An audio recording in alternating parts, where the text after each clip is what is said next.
சாதா பாஸ்தாவை நல்லா பண்ணாலே அது ஒரு சக்ஸஸ் தான். அதுக்கப்புறம் வேணால் நம்ம நெக்ஸ்ட் ட்ரையலில் வேறு ஏதாச்சும் ட்ரை பண்ணிக்கலாம். பாயில் பண்ணி வச்சுட்டா தட்ஸ். இப்போதைக்கு பாஸ்தா எப்படி வரணுமோ அந்த பாஸ்தாவை பண்ணிக்கலாம். இப்போ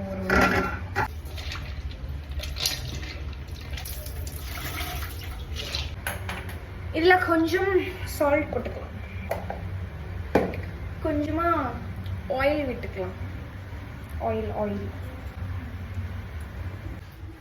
வேலை இல்லைன்னா எண்ணெய் ஆட் பண்ணிடுறேன். எல்லாம் திங்கிறது தான். கரப்பாம்பூச்சும் சத்து தான். ஆடு மாடை திங்கும் போது கரப்பாம்பூச்சி திங்க மாட்டோமா என்ன?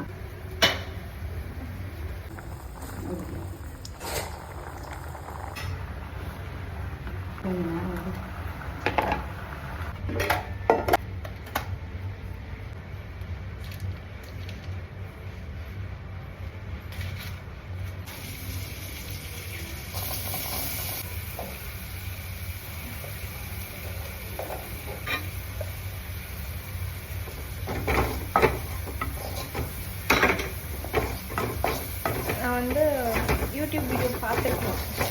எதுக்கு தேவையில்லை, ஏன்னா நம்மளே ஒரு உப்பு தான்.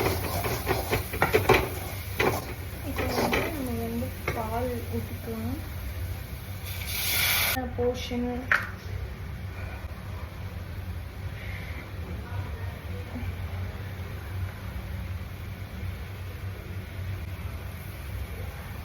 எனக்கு வந்து பால் பொங்கலும் இல்லை,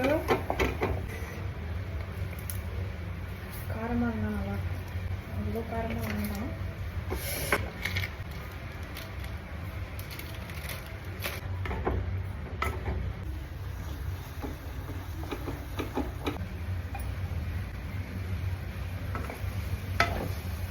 செம்மையா சொல்ல நம்ம மக்களுக்காக சொல்லுமா?